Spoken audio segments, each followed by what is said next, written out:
Good morning, folks. I've got a couple of, well, I've got a few minutes here before I have to go get ready for work.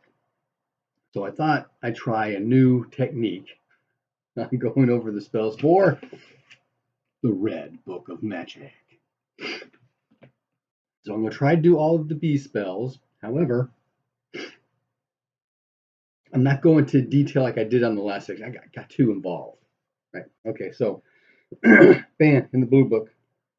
Bear fruit in the blue book, bear skin, bear strength, beast master, they're all in the blue book, right? I'm not going to discuss them at all unless I have a little comment to make, and I've got a few. But the first new spell is Bat Wings. Works only on initiates or rune masters of the cult of the Crimson Bat. You get a pair of Crimson Bat wings. Fly rate of 12.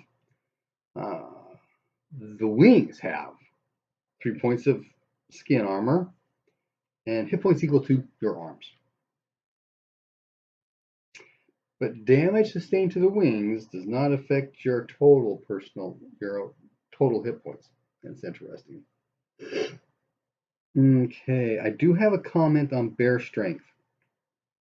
It says, can only be cast on initiates or rune masters Odala. It's available to all associated cults, right? There's a scenario that I ran where we've got an Orlantha initiate, and the scenario was designed to try to illustrate or show the effects of rune magic's power, right? So you've got this Orlantha who has bear strength and something else with his weapon. So it was like massive amounts of damage. But it wasn't listed as an initiate of Odala. So there are, obviously there are benefits of being initiates at different cults, right? Because you get access to these specific kind of things. But I thought it was interesting, initiates and rune masters, but we've got an illustration of that being otherwise. Okay. Become Hawk is new. Transform the cast rune, a great rock hawk. But it begs the question, are there, it says not stackable, but all the other, not shape change. Oh, maybe it's a shape change spell and not a shape change spell. Like a werebeast. Because, in Odala, you've got, we just mentioned that, bear strength, right? Bear skin and claws, right? And then there's this transform self, that's the word. So it's not a transform spell, it's a shape change spell. Okay, maybe that's what it is. Okay, another shape change spell, right? Become other shape.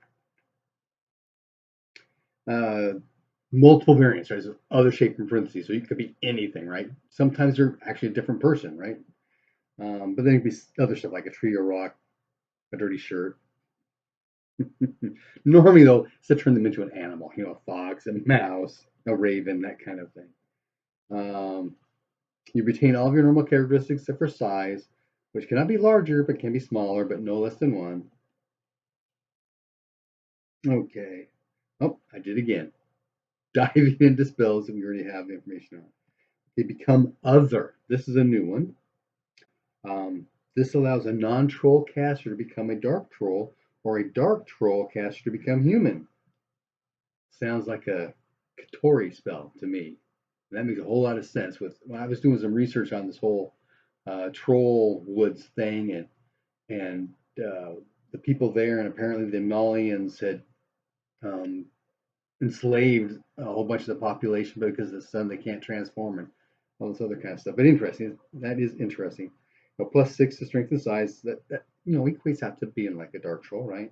You gain dark sense and dark search. You get the 1 point of armor, but you also gain the vulnerability of iron. So it is essentially a physical transformation. That's kind of cool, especially if you're Katoria. That gives you that capability of, are they troll or not, or both, kind of thing. Benison, that's a new one. It's a lunar spell. It allows you to regenerate magic points more quickly. And it's all based upon the phase of the moon, right? Where if it's a full moon, you get a whole d6 of magic points every melee round. Could you imagine the kind of magic you could throw regaining magic points every melee round? That's cool.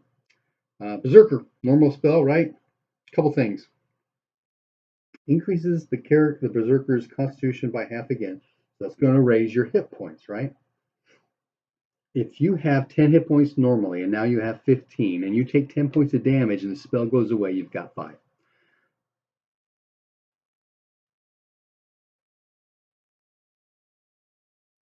I had a character that somehow ended up with negative hit points after the spell went away. Oh, yeah.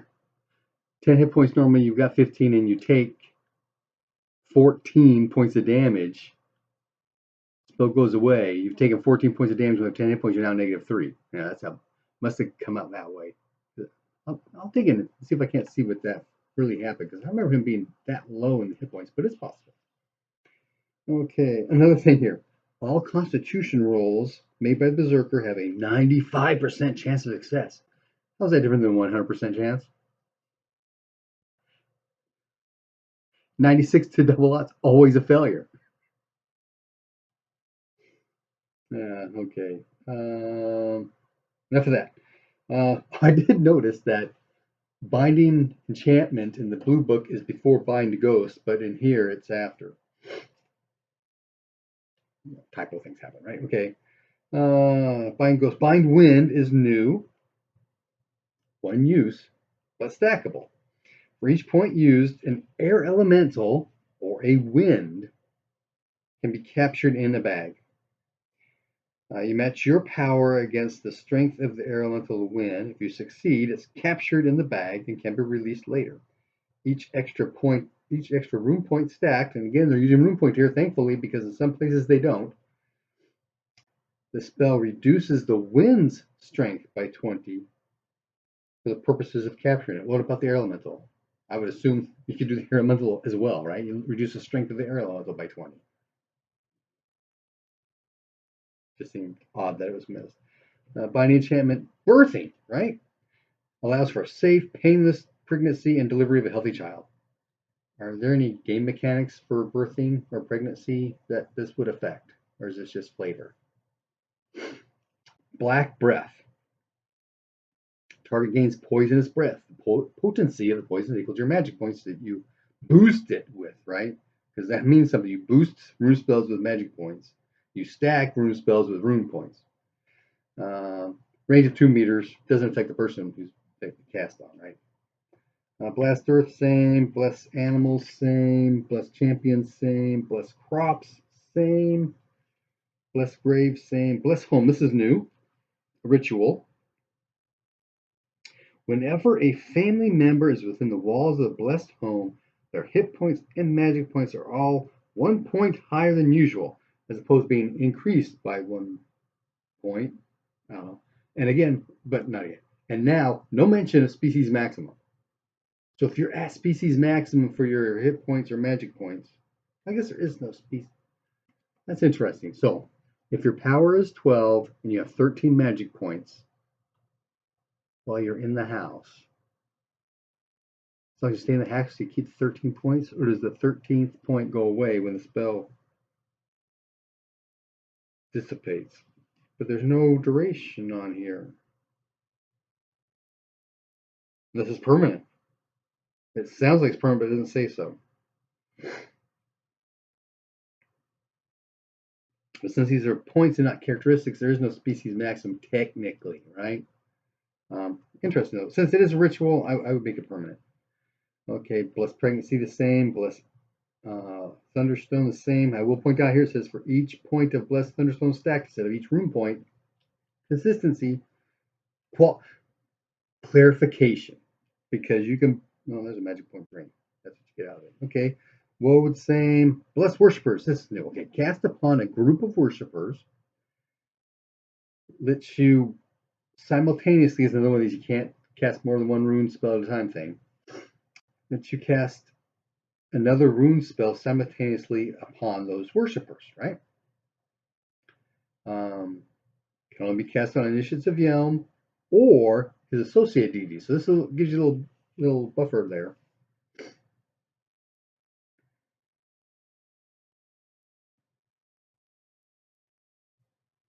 Oh, a little comment here about this active voice. Only those who voluntarily accept the spell are affected. In other words, can only be cast on voluntary recipients. Okay. For each rune point stacked, the associated rune, this other spell you're casting with it, right, affects an additional person. So if you just cast Blessed Worshippers and you don't stack anything, you just get one guy. If you stack it with 2 points of Blessed Worshipper, then 2 guys, 2 people. 3 points, 3 people, right?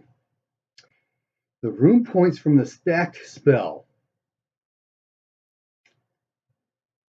they actually mean the associated spell, which can be stacked, by the way, because the example kind of shows that out. So rune points from the associated spell that's cast simultaneously with the Blessed Worshippers are permanently lost. So if you do cast 2 points of shield on 5 different people, because you did it plus 5, those 2 points for the shield spell permanently gone. That's kind of cost prohibitive in my mind. Okay, blinding, another new one. Succeed in power resistance roll. Sorry, minus 75 because you can't see, right? If you have to target a spell, you can't cast those.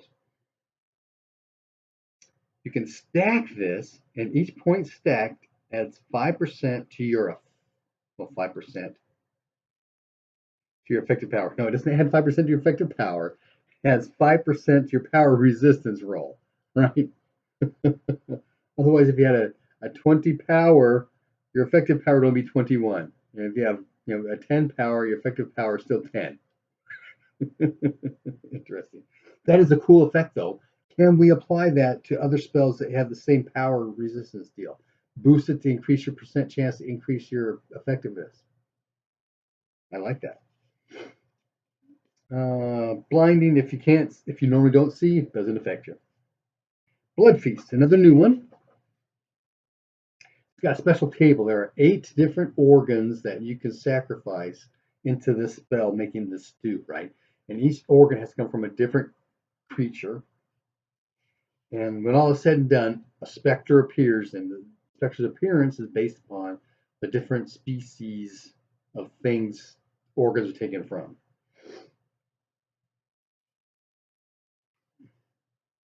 Okay. Each of the 8 organs provide points to specific illusion spells that are tied to that organ. For example, blood gives the illusionary substance spell, right? Heart gives illusionary sound. Tongue gives illusionary taste, right? That kind of stuff all applies to the stew to create the specter.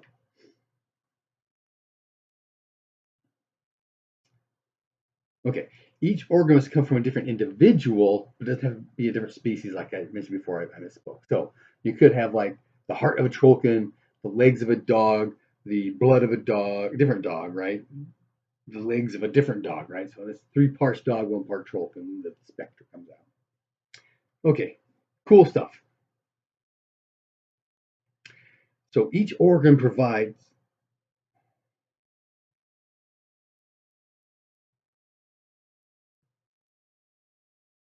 Okay, only one organ of each type may be included. Because I thought I caught something here that threw something off from before. Okay, so only one organ can be applied. Okay, so if the organ comes from an animal, you get a d6 points to that illusion spell. If it's an intelligent creature of 9 power or less, you get 2d6 points of illusion for that spell. If the organ of an intelligent creature with a power of 10 or more provides 3d6 points of illusion, right? And it talks about how if you've got the brain, right? Because brain gives you free will or illusionary intelligence. And the power of the intelligent creature you took the brain from is 10 or higher, the spectre itself gets intelligence. Otherwise, it's nonsensical. Okay, this intelligent spectre gets a d6 of intelligence for every 20 points of illusion it possesses. Okay, 20 points, 20 total points of illusion, not 20 points of intelligence illusion. That threw me off because I was looking at power of 10 plus is 3d6 points illusion. You're never going to get 20. 3d6 is maxed at 18. But if we're including all of the other illusion spells, we got 1d6 for each of the other things, assuming you put all the stuff in there, you can get over 20. Okay, that makes sense. If you get 21 or more points of total illusion, you get 2d6 intelligence. 1, 2, 3, 4, 5, 6, 7. 7 times 3 is 21. You got 21d6 maximum, right? So you could technically get 126 points of illusion. For every 20, that would be 5 and 4, 9. 9d6 intelligence. Interesting. Okay, so excuse me. The priest must sacrifice 1 point of either power or red power. Red power is another spell for each organ. So if you're doing all 8, that's 8 points of power you lose. For each magic point, the specter, okay, also needs to be boosted. Doesn't say that elsewhere, but it must be boosted. For each magic point boosted, the specter remains under the priest's control for 1 full hour. These are permanent, so why an unintelligent specter dissolves, I don't know, but they do. But intelligent ones are free to depart. Okay, we are getting kind of further along than I wanted, but that's okay. Blood red, new spell, reference to the one above, right? Sacrifice from a willing initiate of the Black Sun. Okay, we got a cult reference. For every permanent drop in strength, you get a permanent point of red power that you then use for this spell. Appears to lose your own power. Use somebody else's strength instead. Okay, boar's hide, boar's strength, boar's tusk. So there's a boar called out there, right? Just like Odela, bear skin, bear strength, and claws, right? 4-point hide, double your strength, that's normal. Boar's tusk, similar to the antler one, right? Dex times 3 of your attack skill. It does 2d6 damage plus your damage bonus. The target can be gored each round in addition to the normal attack and to parry or dodge. You can always do parry or dodge. But again, the gore takes place in 3 strike ranks after any other attack. Claws, 5 strike ranks. What a difference. Is the head closer to the attack than your arms? I don't know. Consistency. But maybe there's a reason. Okay. Bounty, new spell. Increases the quality of food. The quantity of food, sorry. The quantity of, you have 10 encumbrance of food, you cast a spell, you now have 11 encumbrance of food. We don't have any food rules yet, so it doesn't do any good. Flavor, right? Okay, breathe air and water, same. Breathe life into art. This is new. Okay, so if you're crafting your art, right, and you make a special success and cast the spell, you can awaken a spirit within the art. They're using a statue here as they talk through the spell itself. So the statue then gets a spirit, an awakened spirit, has a charisma power of 1d6 for every rune point stacked.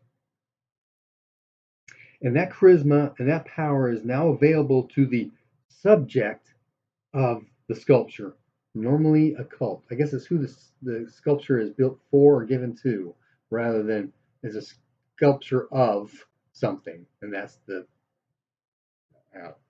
you made a sculpture of me and it had a spirit. Am I the only one who gets it?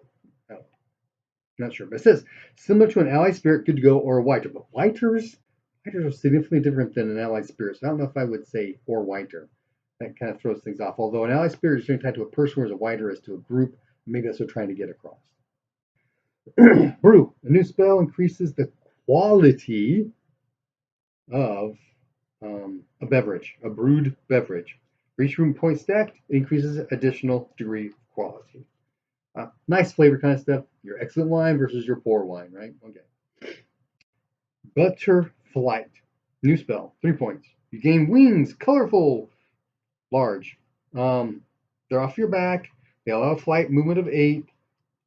You can carry double your encumbrance with these wings. These wings will help you carry cover. And if you're carrying more than double your encumbrance, for every point of encumbrance over that double number, your movement decreases. So technically, you could carry double your encumbrance plus 7 and still be able to move at 1. And that's all the beast spells. and 20 minutes. That was good. I think we're going to experiment with this further, continue to do it this way, just discuss old spell. But new spells will go a little depth unless I got a comment on an old one. Happy gaming.